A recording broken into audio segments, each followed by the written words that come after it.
On this side? Yeah. Yeah. That's really the only one I've had. That one's more of a freckle. It's not very raised. It is if you. I'm not going to touch it. No, I don't expect you to. I'm going to touch it. Ah! It's raised, right? That goes against the CDC guidelines. Your face is so smooth. I just shaved this morning. It's like a baby's butt. I shaved it like 7:45 this morning, thinking we have podcast at 8. And so, boom, last minute. Are we? Guess what a weird way to start. Are we on? We're live. We are? We're live. They piped that the wrong way. I'll call the clubhouse. We'll book in another 18 for tomorrow. Okay, they cheated on that. They fluffed their balls. Yeah, no better time for the breakfast ball than now.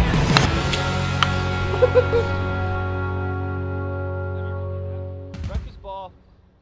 This is the weirdest cold open we've ever had. What episode Just is this? caressing Ryan's Episode 17. cheek. Guys, what's going on? Monday morning, episode 17. Podcast is going to drop. Today is Tuesday. We're filming this on Monday. Welcome back to the podcast, the Double Bogey Show with Tyler, the camera guy, and Ryan, the t-shirt guy. Sup? We're going to, we have a couple unique topics to talk about. We're going to talk about Tyler's heater of a betting weekend. Fuck yeah. Jake and I are also going to... Oh yeah, Jake's going to get his first on-camera appearance on Breakfast Bowl right after he gets kicked off the podcast. Yes, we're bringing him back. We just missed him that much. So Jake and I are going to go into a little, we'll call it a discussion on simulators versus a Topgolf type setting. It's a formal debate. It is a formal debate. I'm going to moderate, which is probably not good. Cody is there to keep the moderator in check. Are you going to mute mics at all?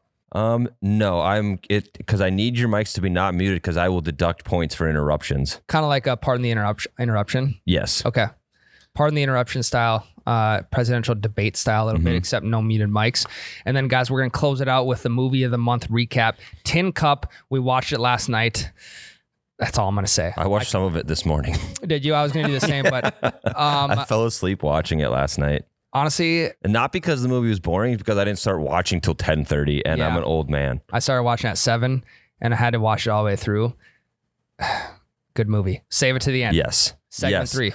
But first off, Tyler, give me a quick breakdown of the absolute heater that you went on last weekend. Yeah, I'm fucking hot right now. So the whole betting segment that we did, I didn't win shit. I won one bet, maybe. I don't think I even won one bet. And last week we talked about how if I cheer for a team, they're automatically doomed. I was correct on every single one of my predictions last week. So you went opposite of what you normally would have went? No, I cheered for the teams I wanted to because I'm too proud to cheer otherwise. The Bucks won. I wanted the Bucks to win because I hate Aaron Rodgers so very much. You hate him because he's one of the best. Yeah, and I hate him that he's from Green Bay and he's a whiny little bitch. Yep. Then I wanted the Bills to lose because I'm still salty about Stephon Diggs leaving.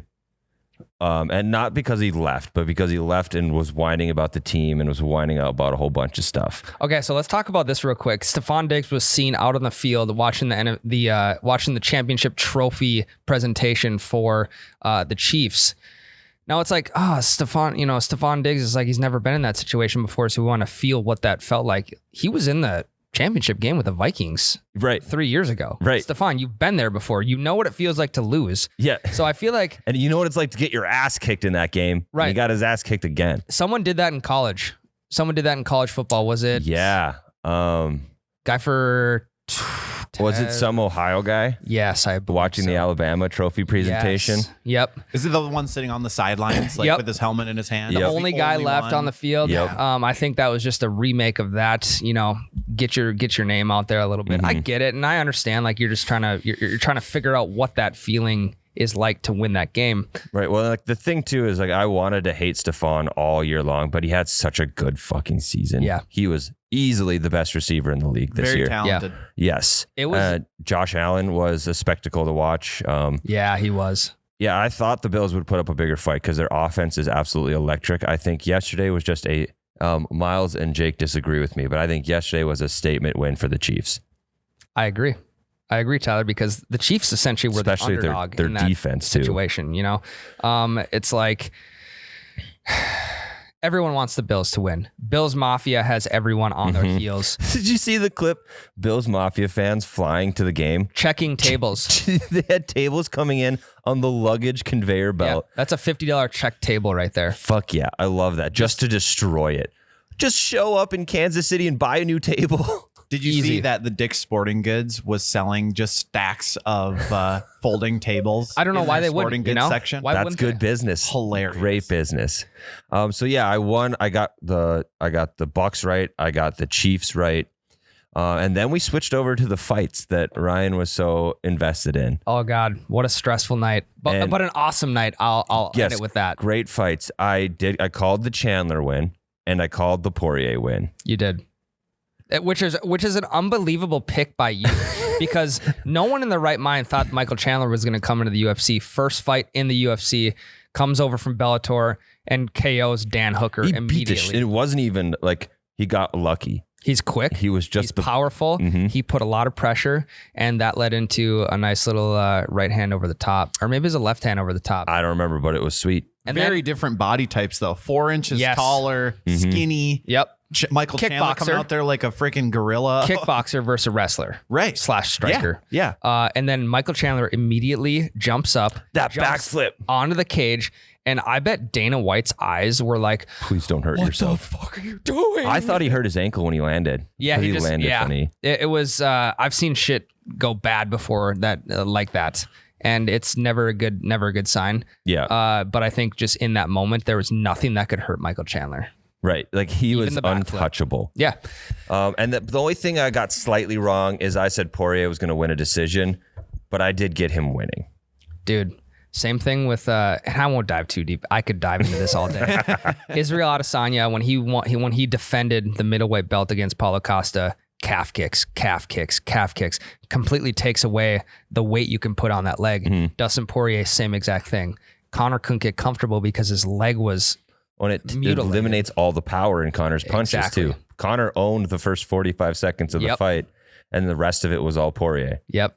Dude, I would love to see an American matchup for the belt because I don't think Khabib's going to come back. So Dustin Poirier and Michael Chandler in Las Vegas for the lightweight belt. What a story for Michael Chandler to come in, only fight once and get a title shot. 34 years old.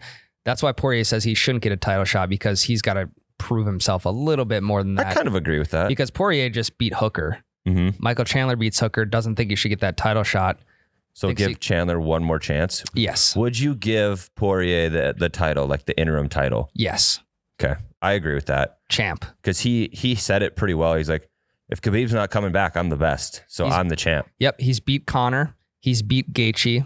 And I think he could beat anyone else in that division besides Khabib. Hell yeah. Golf podcast. Yes. Golf is aggressive. Did you see that golfer Dustin Poirier Yeah. dropping bombs? Yeah, we had a huge weekend in sports. We had the American Express tournament. We had who won it? Who won the golf on this golf podcast? Who won? Cody, can you Google that? Siwoo Kim. Looking it up. Siwoo Kim. All right. Siwoo Kim's the winner. Never would have put money on that, and that's why you should not take our advice when it comes to sports betting. Unless you're me. Unless you're Tyler. Take all the advice you can. Saturday we had the fights. Sunday we had NFL football. And things are slowly coming to an end, Tyler. I know. I got money in Super Bowl. I am taking Tom Brady. He's been there. Mahomes, the pressure's starting to mount for him. He did well in his first 2 Super Bowls because he's young and doesn't necessarily understand what it takes to get there. Yep. He's been there every single time, so it seems normal to him. In the last 20 years, Tom Brady has played in 10 Super Bowls. It's unbelievable. That's insane. That is every other year he is in the Super Bowl. He's won 6. I think he gets his 7th in 2 weeks from now. I agree. I cannot fathom that. I just can't grasp that. Especially if the Bucks get Whitehead back and Winfield Jr. back. Yeah. One thing that I try not to think about is we like right now we're in the good days of sports, right? We're gonna in 5 years we're gonna look back and we're gonna be like, God, remember when Tom Brady went to a Super Bowl every other year? Remember the intros? Well, in 10 years he might still be playing. Very true. Remember when Bruce Buffer was doing the intros for the UFC? Remember when Joe Rogan was on the commentary? God. Like we're in the good days right now, which is why now is such an electric time to get into sports, get into golf, get into UFC, whatever it may be, because we're in the good days. It's wiping to a new era in Yes. pretty much everything. Yeah. I wish you knew you were in the good old days while you were in them, right? That's how the Okay, Macklemore. no, that was Macklemore did not come up with that. That is from The Office. Nard Dog said I that. wouldn't know. You wouldn't know. Ryan's never seen The Office, which is bananas. And I think the reason I don't want to watch The Office is because you guys quote it so much. Right, and I don't ever want you to watch it. Yes. Yeah. And I won't. Okay, good. Because then the bit dies. Yes. Yep. Speaking of bits, we have a formal debate coming up. I'm going to break down the rules. We'll get Jake on the podcast here. Let's take a quick break. And then you two are going to be at each other's throats over what is better, a golf simulator or a Topgolf. Oh, God, I can't wait. All right. Bye. We're back, guys. Jake is in front of the camera for the first time in Breakfast Ball history.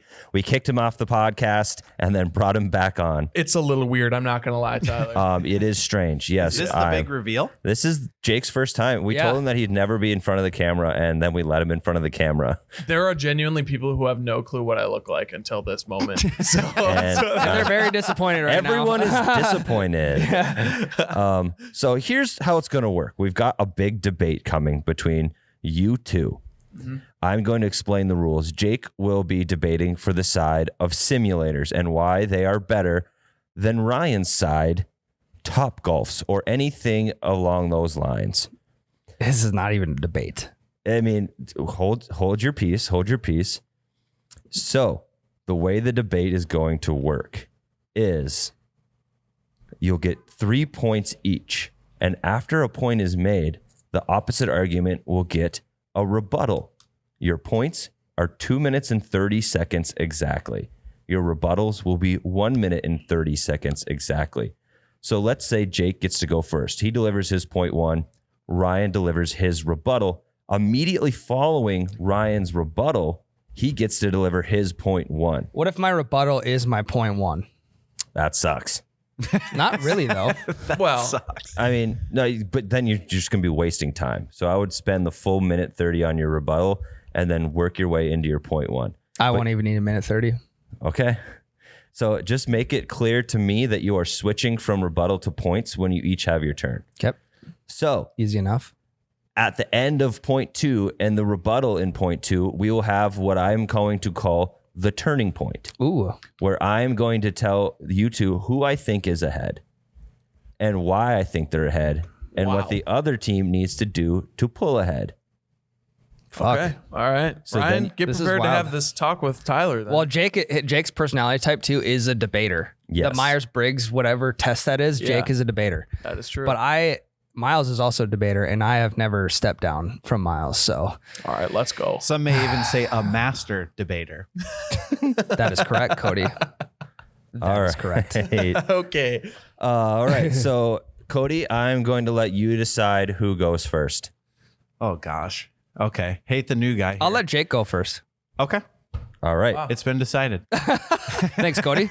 All right, Jake, your opening arguments for why the simulator is better than Topgolf starts right now. Point number one, Ryan, there is no legitimate reason for you to have to spend upwards of $75 to go hit your balls at a glorified driving range. When you could go to a simulator, pay $30 with 3 of your friends, and you could play for the exact same amount of time and get cheaper beer on top of it for less money. There is no better thing than that. I cannot justify spending a week's worth of my paycheck on just going and playing golf. And not even golf at that, playing mini games at an overpriced and overglorified driving range. Now, I will say one thing, that maybe not all of these, there are maybe some knockoff Topgolf places like that that are similar, that are more affordable. I accept those. But I will say that Topgolf, all the glitz and glamour is not worth it. Plus, not to mention, I'll save that point for later, actually. So that's all I would like to say about that point. I don't think you can justify that. Ryan, rebuttal. Okay, so you're saying $30 at a simulator is going to gets you 2 hours, correct? If you were to play with 3 guys, yes. Simulator, let me break it down. It's $45 per hour at a golf simulator. So if you have 3 guys at a Topgolf and you're playing for 2 hours, how much are you going to pay for that? More than the simulator. Because I think it's around like $30 to $45 an hour. with 3 guys, that splits into $15 per guy, approximately. More than that. False. It's 30. Cody, can you fact check that? I will. Put a pause on Price it. per hour at a Topgolf facility. No way. Last time I was there, it was like $50 per hour there. That's because you're drinking beer, you're ordering food, you're probably playing for 4 straight hours. The thing about going to Topgolf is you understand that you're going to spend more money than you typically would anywhere else. Naturally, because that's the atmosphere, right? You're outside, you're hitting bombs over the net, you're drinking good beers. Ryan, that was 1 minute of your rebuttal time. Please move to your point number 1. Okay, so my point number 1 is atmosphere. I'm a huge vibe guy, right? Why would I want to sit inside, hit balls into a canvas tarp that half the time isn't even accurate? You can't see correct ball flight. You can't see how far you're hitting it. When I could be outside hitting back nets left and right, and maybe spend $15 to $20 more doing that. Big time vibe check guy, and the vibe check, it checks out at Topgolf, Jake. That is it. That's the end of your point. My rebuttal now, Ryan. I think trying to compare the two vibes is like trying to compare apples to oranges. It serves 2 different purposes, Ryan. The Topgolf is the apple. Ryan, please. Ryan, respect, please. Time's running out. It's comparing apples to oranges. They're there for 2 different things. You cannot compare the vibes. One is swanky, one is high class. I'm not swanky and or high class. Therefore, I just cannot relate to Topgolf. Ryan, 30 left. seconds Time's left running in out. your rebuttal. Yeah. Anyways, so I am there to just drink a couple 2-tree beers, get the job done. That's what that vibe check is for. There's my rebuttal. Point number 2, Ryan. Quick interjection here. I did find the Topgolf pricing. They actually have unlimited golf for $15 for 2 hours per person. Fucking Shut boom. up. Monday through Friday, $15, 2 hours, unlimited. All right, I'll shut up.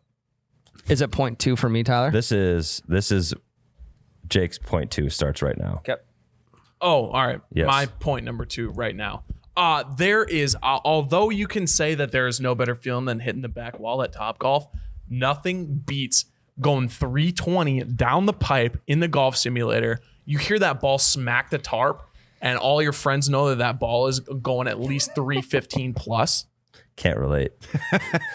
There is no better feeling. Ryan's typing it up on his phone right now. He's going like, when's the last time that Jake drove 315? That's on Google. Yeah, it's pretty easy to find information, I guess.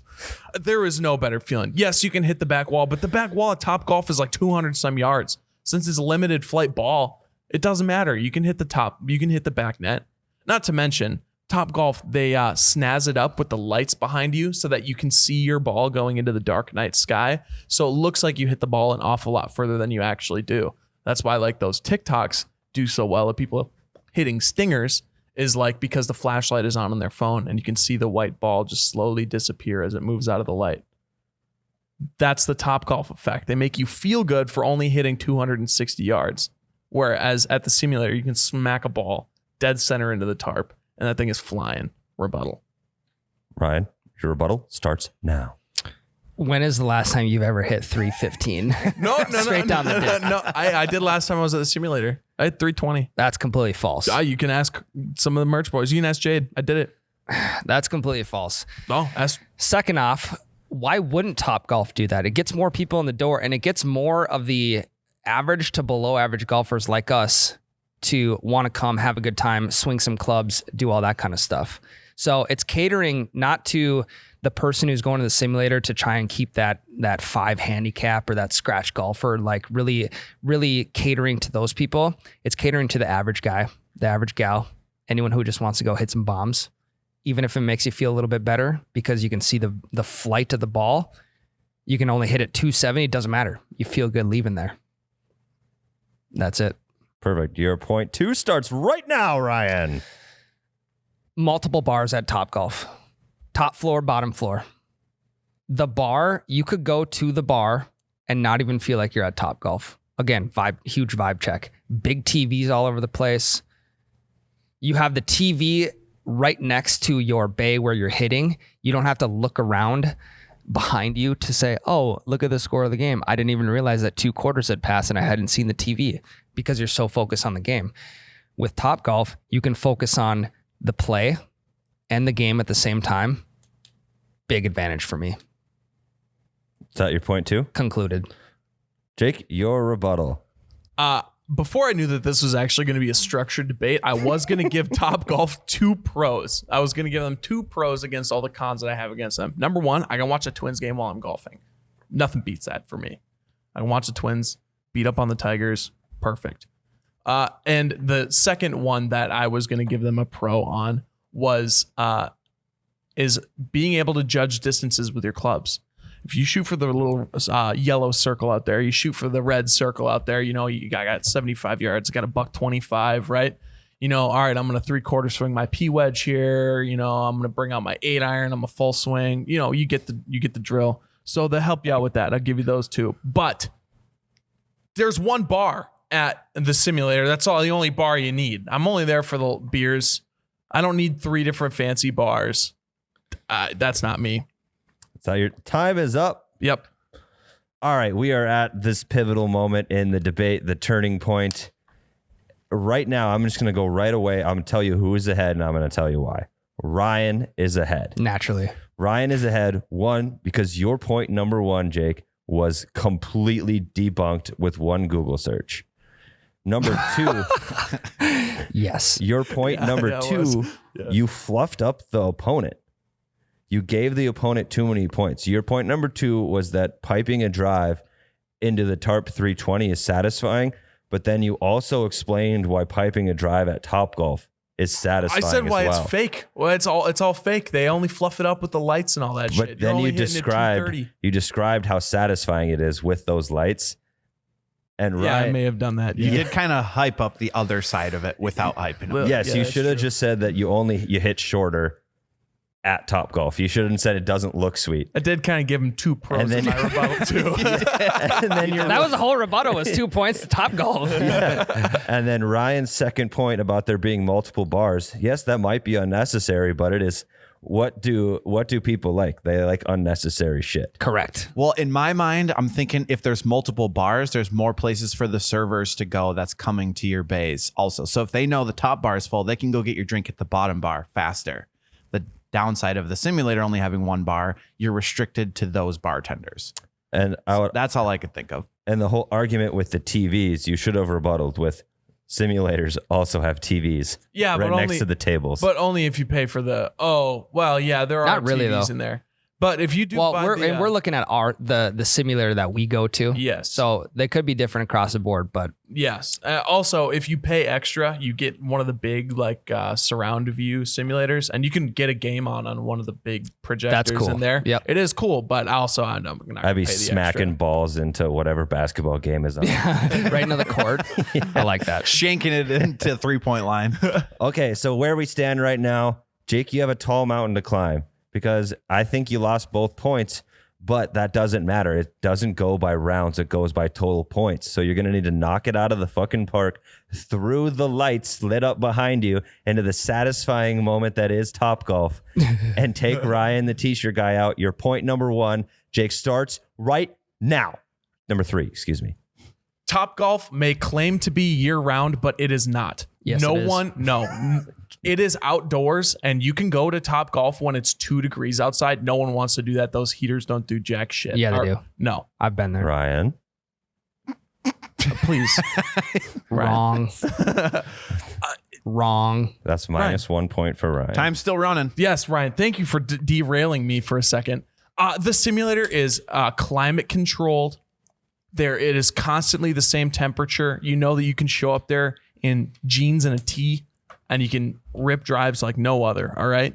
You go to Topgolf, it could be hot outside in the middle of the summer. There is nothing worse than golfing when it is ridiculously hot outside, or even golfing during the summer on a day where it's 45 degrees outside, 50 degrees outside, the wind's blowing, and they don't have those heaters kicked on. That sucks. Or even in the summer, it gets late at night, the temperature drops into the 60s. You're wearing a t-shirt all day, and then you show up to Topgolf. You think, I'm going to, play a little bit here. And then you're poorly and improperly dressed. You go to the simulator all the time, climate controlled. You can go there on a rainy day, snowy day, cloudy day, doesn't matter.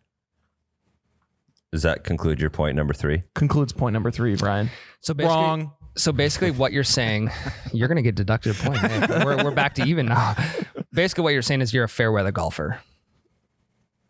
That doesn't mean what you're trying to say. Super hot in the summer. Who wants to be out in the super hot in the summer? 45 degrees. Who wants to golf? Jake, when the beers are flowing, you don't even know what temp it is outside. Point number 2. That's a good point. Tyler, shut up. That concludes the rebuttal. That's all that I need to say. All right. Ryan's point number 3. Let's go. Point number 3, people like unnecessary stuff, as Tyler said. And one unnecessary thing that translates from the actual driving range to Topgolf is when the guy is out there in the ball cart picking up balls, who doesn't want to try and smack balls and hit that window? You literally have a moving target at Topgolf that you can smack as hard as you want. No one's going to get mad at you. They might say, hey, maybe you shouldn't be hitting the cart. And blah, blah, blah.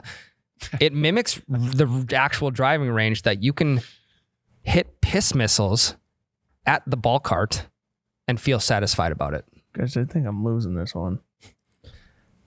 Is that are we wrapped up? Okay. Jake, you get one final rebuttal to Ryan's final point. You should not have just said what you just said. Guys, because here's the thing is that I can't hit that cart for the life of me. So it doesn't really matter to me. That's my only thing. I've tried a zillion times. I've never once hit the ball picker up or cart. But you continue to try. Yeah, I do. One day I will. Is that your rebuttal? Yeah, I suppose. Jesus Christ. All right, folks. let me tally up the points. Cody, I think we're in agreement. Do we need to confer or we just I don't think so. Okay. Yeah. Okay. Here's the thing though. I will say with the heating situation in Topgolf, I was out there last winter at Topgolf and I was in jeans and a t-shirt. Yes. And it was perfectly fine. Now they have 3 rows of heaters, one where you sit, one where you hit, and one right in front of that. Yeah. To like block that extra wind coming at you. You cannot feel the outside temperature. We have It's gone to unbelievable. 2 different Topgolfs then. Minneapolis? Yeah. Coon Rapids. Oh, there's another one up there too. Coon Rapids, Minnesota. Yep. That's the only one I've been to in the north. Oh, yeah. Otherwise, Okay, that like is the same one. Arizona, I think is the other one I was at. We had 2 very different experiences. All right, folks. Anyways. Here's the final verdict. Round 1 overwhelmingly went to Ryan, with Jake's whole point being debunked. Round 2 also went to Ryan because Jake argued more for Topgolf than he did for the simulator. That was a closer round in theory, but the arguments presented to me, which is the only information that I can take in, tipped it over to Ryan. Now, round 3, I have never been to a Topgolf, so I'm only taking what is said in the argument.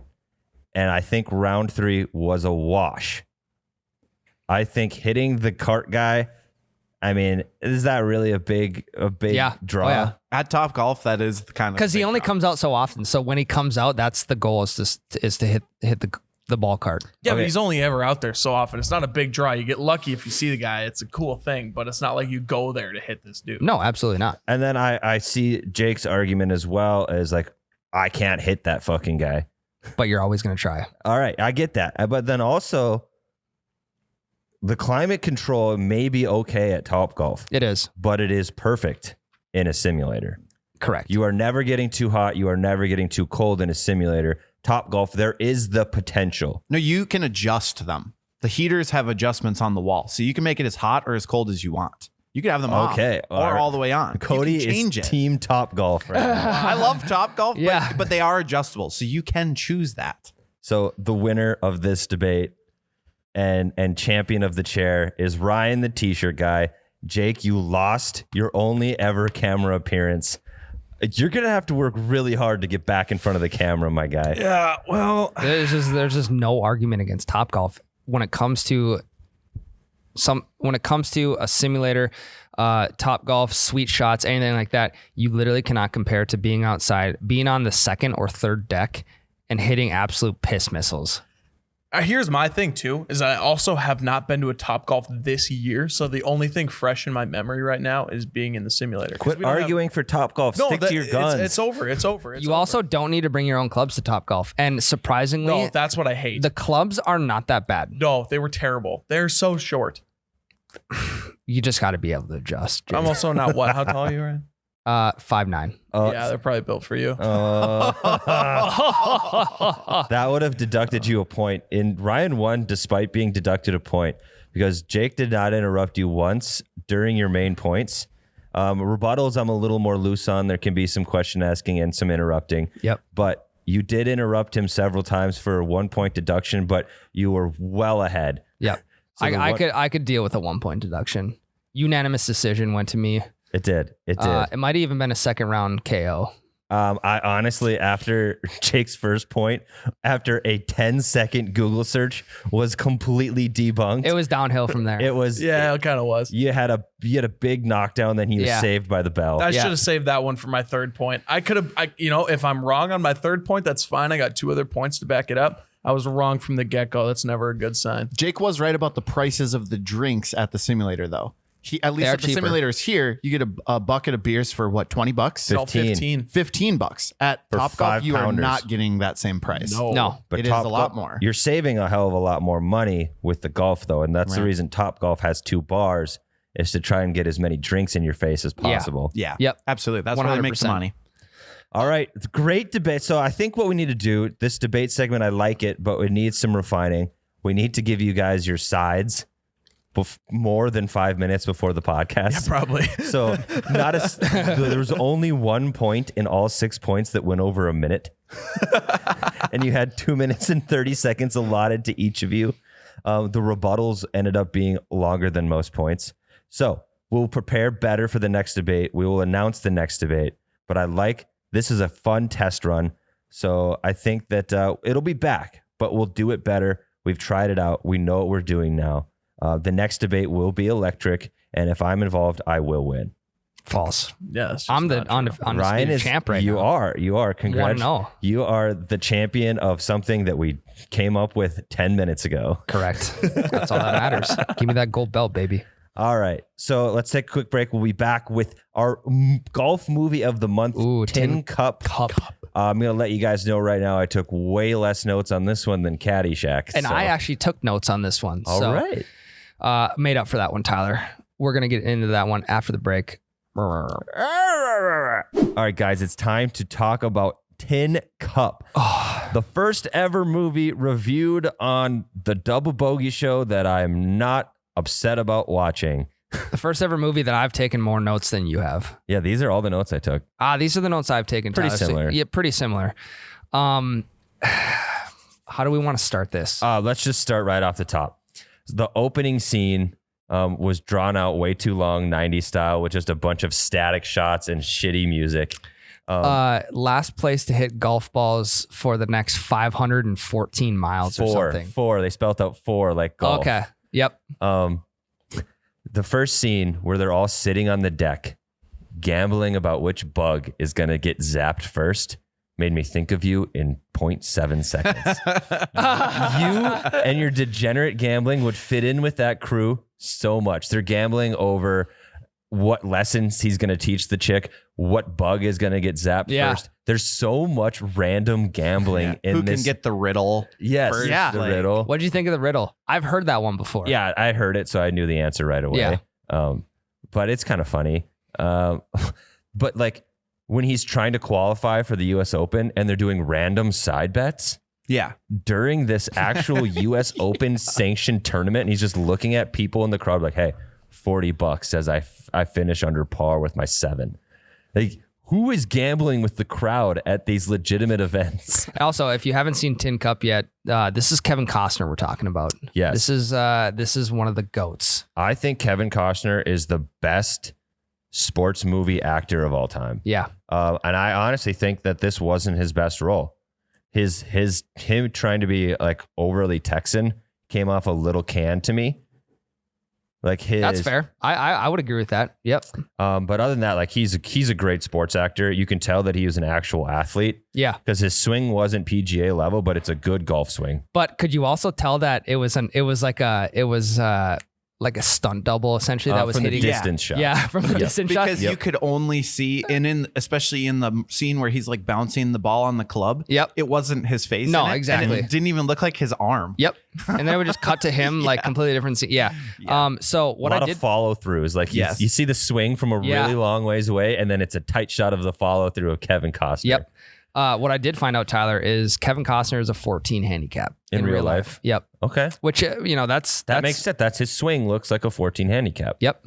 And I thought it was interesting because I would have thought that he wasn't as good of a golfer as he was. I think they could have done that movie without a stunt double.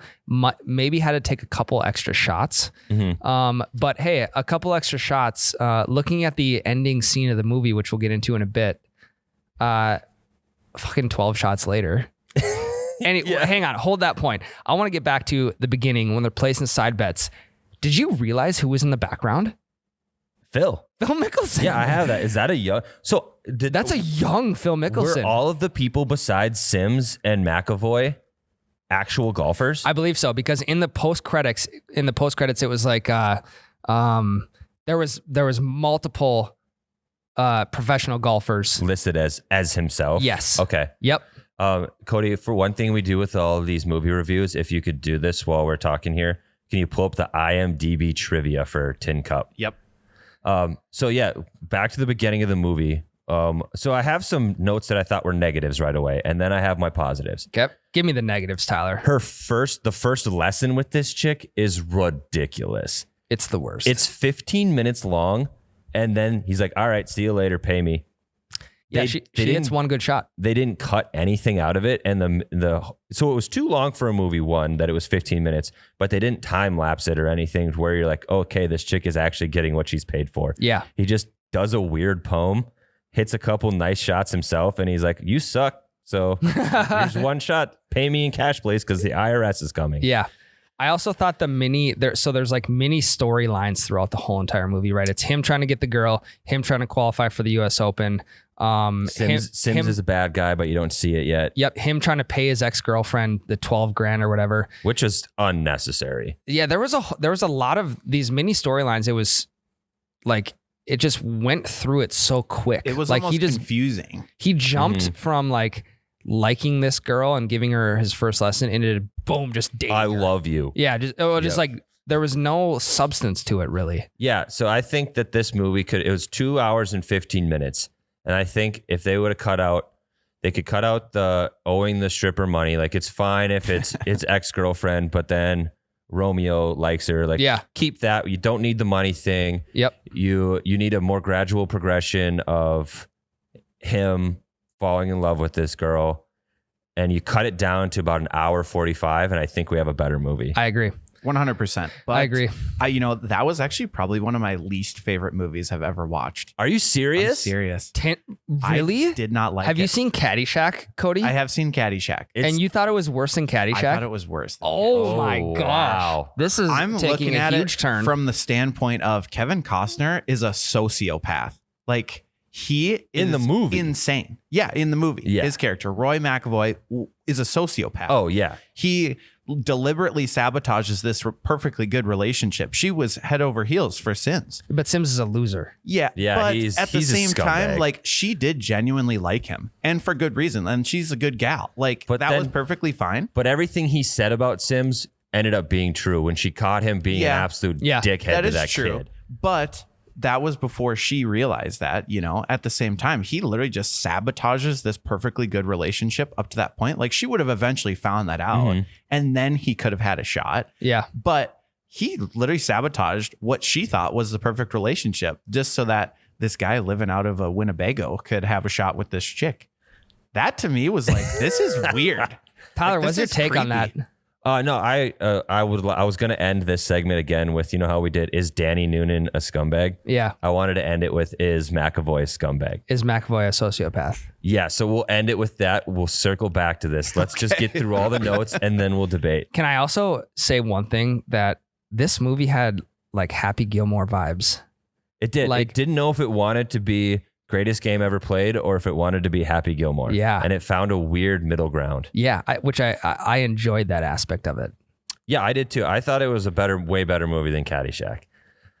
So my next note is talking about the round where he beats the guy with fucking yard equipment. Dude, that's my favorite. That's my favorite bit of the movie. Really?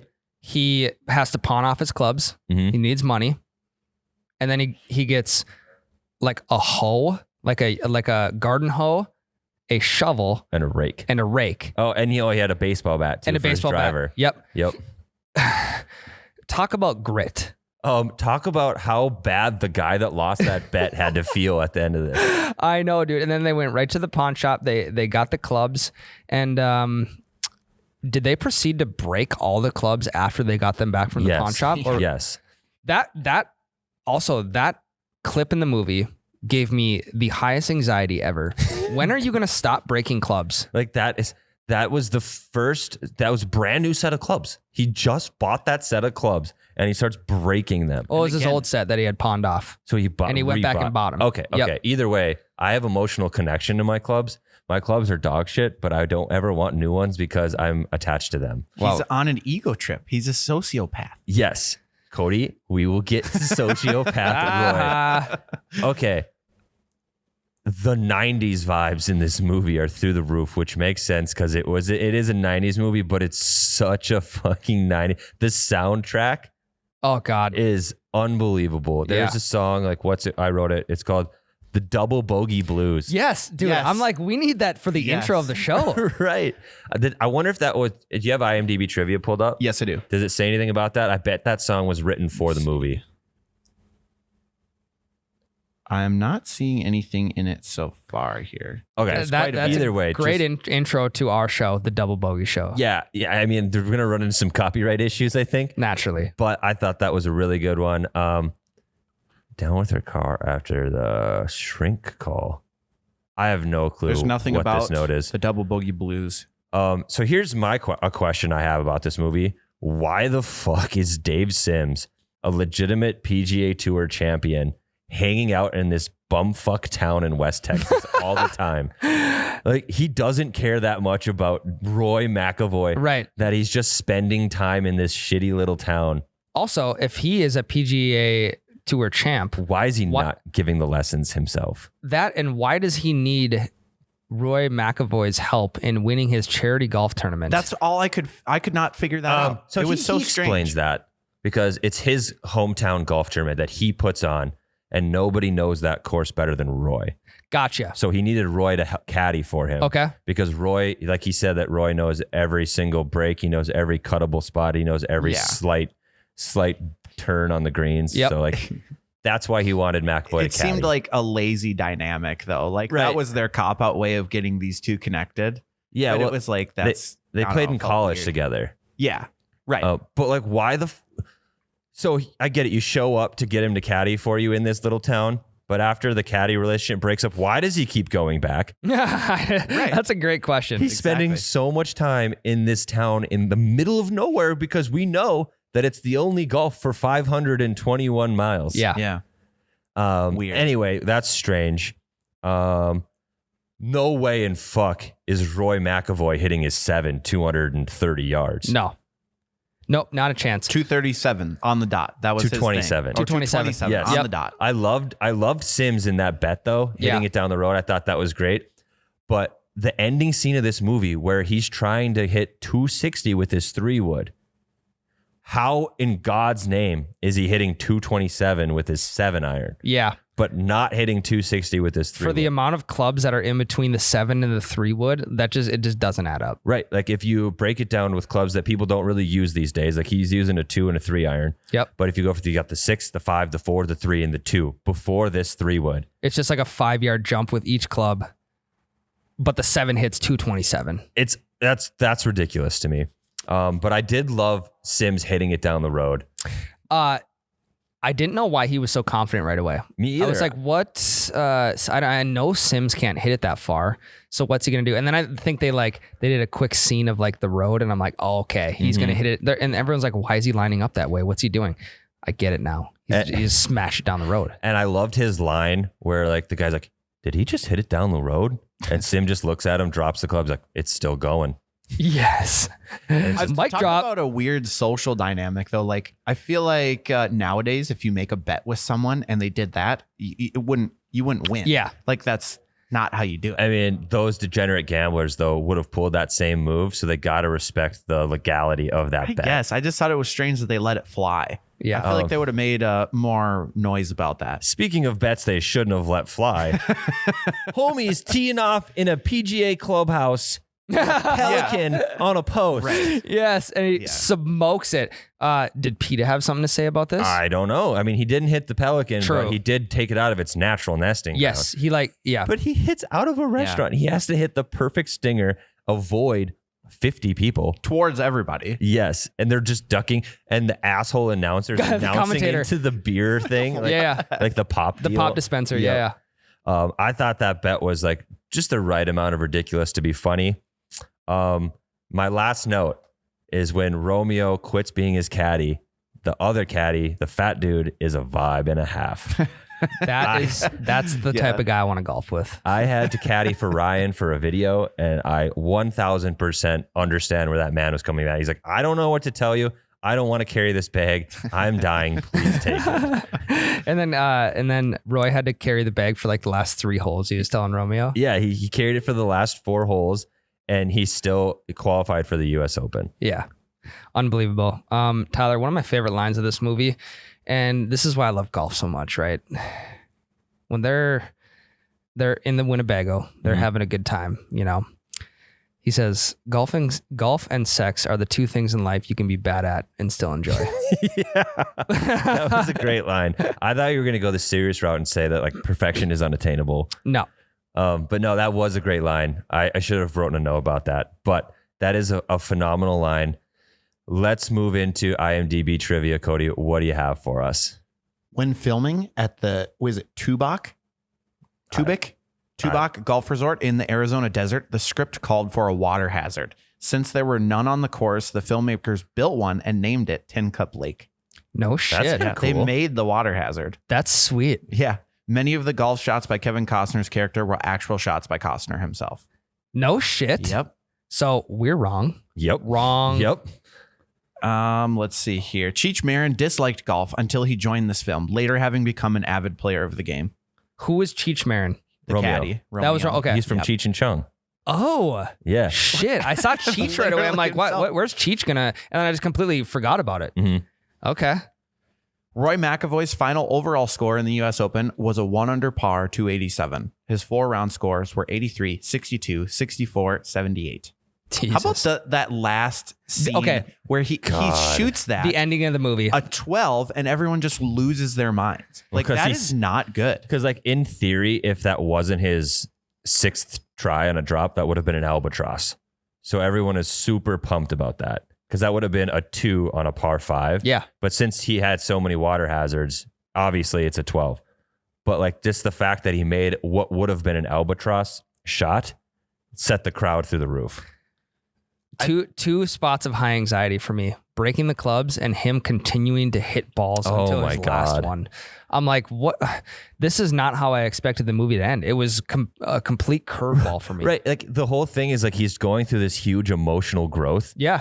but then he's not. Yeah. He's just back to his old ways. He's like, the And- whole thing is like, oh, I got to learn to sometimes just play it safe. Yeah. And he's like, just kidding. I'm going to get a 12 on the final hole.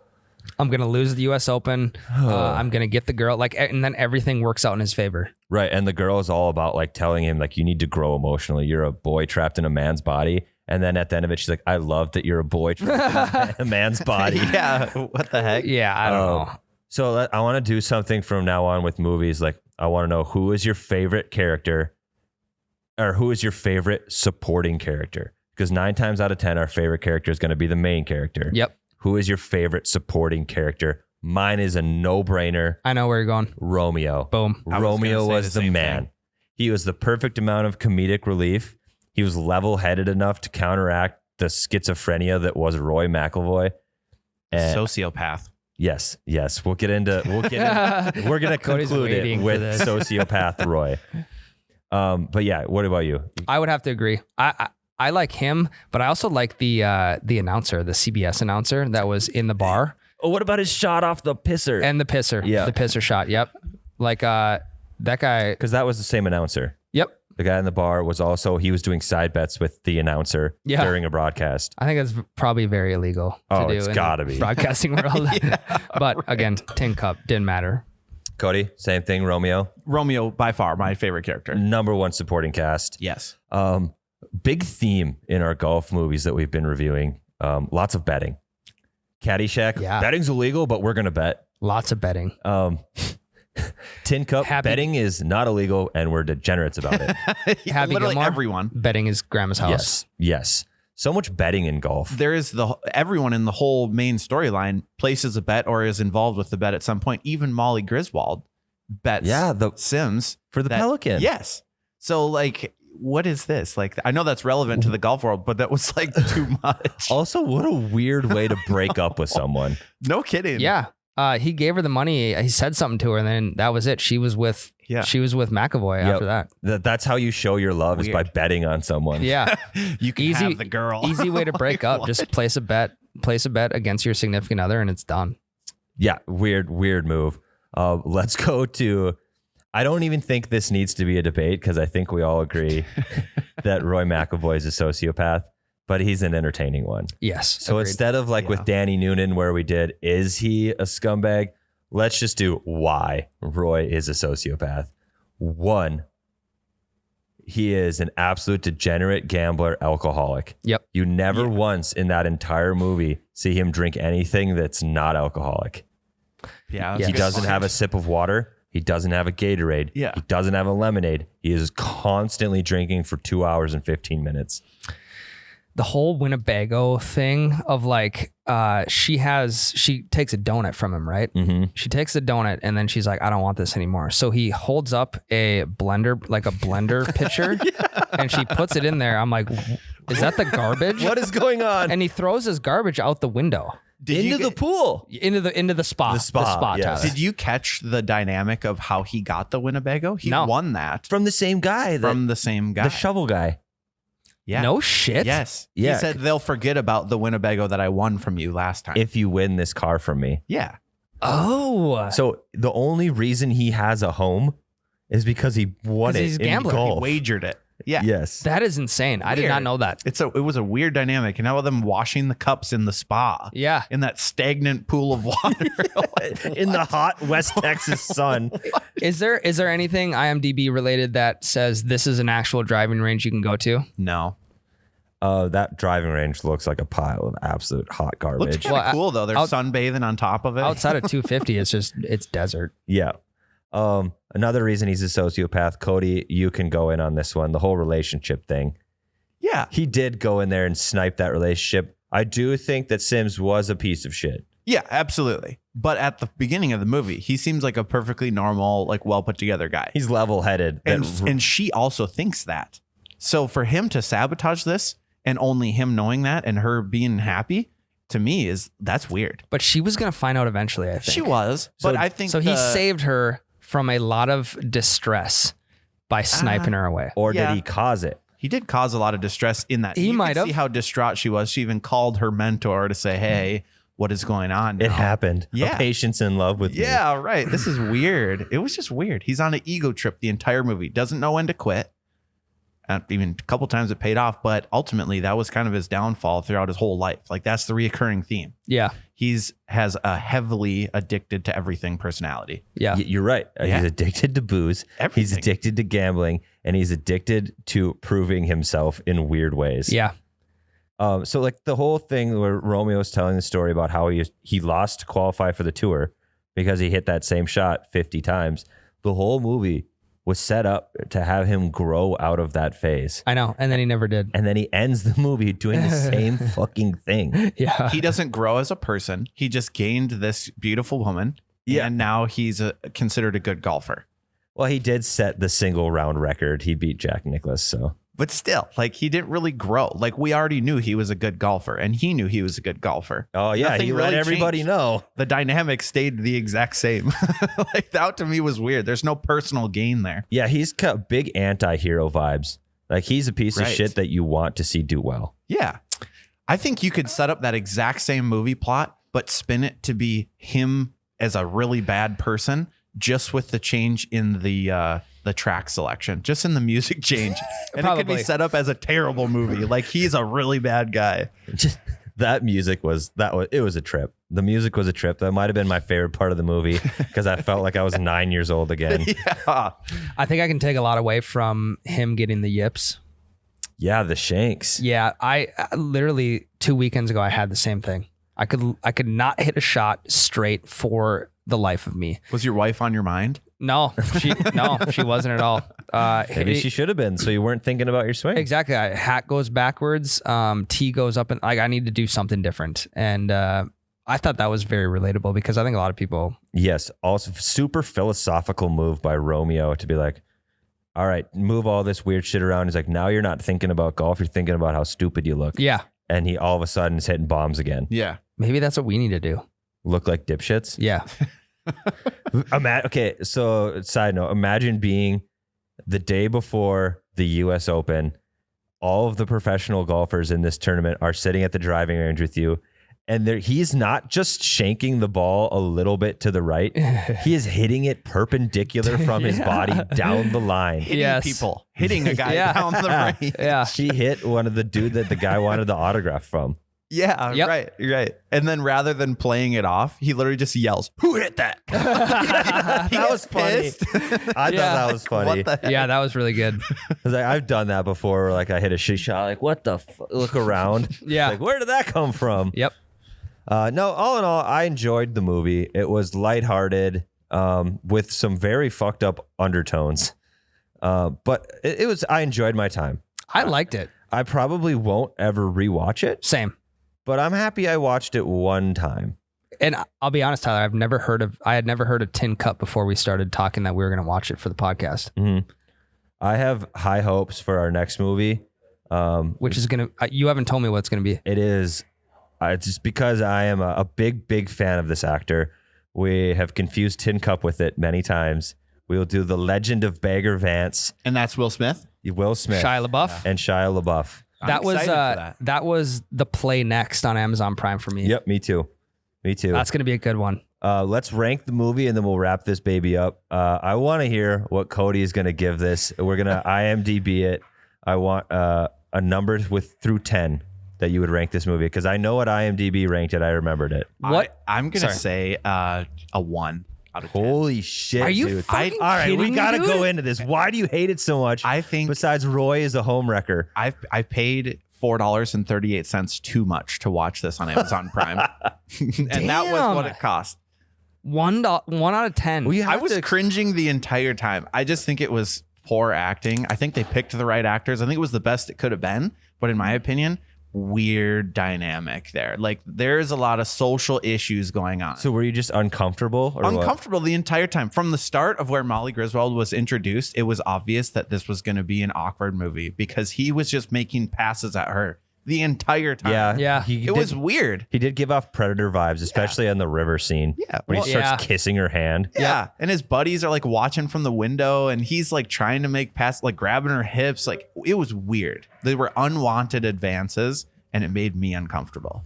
So that, okay. Interesting. And that gets it a 1 out of 10. I think that was what set up the rest of the movie for me, was those beginning scenes with her. And that was like, okay, this guy is a little, that's weird. Okay. That's from an outside perspective. If I was there, I'd be like, hey man, you should maybe like step back a little bit. Like she's not interested. Oh, but she is. But she was. Not until later. Yeah. Yeah, no, I get it. Shoot your shot, baby. Shoot your shot. But like, don't be creepy. What did I get? Right. What, Like that's wrong. do you remember what we rated Caddyshack? Like what I gave it a 1. I think I might have gave it a 2 or 3. Yeah. Okay. Good Caddyshack enough. was way worse than Tyler, 1 out of 10. 1 through 10. this. Hit me. 7. All right. Sorry. Cody, clip that out. Don't clip it out. 6.5. Okay. I think I'm going to give it a 5.1. I'll give it a 6.5. You know what IMDb gave it? What? 7.1. No kidding. Audience score on Rotten Tomatoes was in the 70s and critic score was in the 60s. Interesting. So critics don't like it, but the audience liked it. And I think it is heavily due to it being a timepiece. Definitely. Which is a lot of the arguments for Caddyshack is that it was Definitely. a timepiece. Yep. But For sure. Caddyshack didn't even try to hide the creepiness of it. Again, we're trying to analyze it in today's world. So like that Yes. was Yeah. But at the time, that was a refreshing, casual take on the sport. And it for that was good. So Yes. in that regard, I do like the movie. It was a good place and time for that movie. Yep. But to today's standards, that was creepy. Yeah, And and it I was just weird. Agreed. I think the reason I rated it so much higher than Caddyshack is Caddyshack was just creepy, and the jokes in Caddyshack were so random. I like a little more calculated humor. Yeah. And the Caddyshack jokes were so random. Like Very out true. of nowhere, you've got a freaking swimming montage. Yeah. Like a synchronized swimming Right. montage. Sandlot style. And this one, like some of the jokes, they were set up. The jokes were set up. Yeah. So Tyler, we posted a clip after our Caddyshack review, and we got demolished in the Oh yeah, comments. we got People love murdered. Caddyshack, and we fucking hated it. I'm gonna be really interested to see the take on Tin Cup with the Breakfast Ball audience, and see what kind of feedback we get in the comments. So yeah, so get ready for February's movie of the month, Legend of Bagger Vance. I have very, very, very high hopes for this. I've do seen too. it 10, 15 years ago. Okay, I've never. I don't seen even remember the storyline, so it. Okay, I just remember Perfect. one scene. I'm pretty sure they're on the driving range in the absolute pissing rain, and that sets up every golf. I thought movie. that was supposed to be in Tin Cup. Legend of Bagger Vance. Okay. Yep. When we eventually get to greatest game ever played, it is the most ridiculous downpour of rain. It is. It is just like the Caddyshack Yeah. doctor having the perfect round rain, except it's not a joke. Okay. They did it on purpose and thought it would be cool and dramatic. Yep. I'm gonna rip that movie a fucking new one. That movie Not yet. sucked. Legend of Bagger Vance is next. Okay. That'll be March. Yes. So guys, remember, go check out Legend of Bagger Vance. That's going to be the last podcast of February, correct, Tyler? Correct. For now, episode 17 is in the books. Appreciate you guys listening in. Go check us out at breakfast.balls on Instagram, at breakfastball on TikTok. We've been throwing the content out to you guys, even in the off season of golf here in the Midwest. Give us your take on Tin Cup. We had a wide variety of takes on Tin Cup. Not what I was expecting from Cody, but thank you for weighing in. We want to see what you guys think about it as well. We'll see you next week for episode 18. Love you. Bye. Hell, that's a breakfast ball.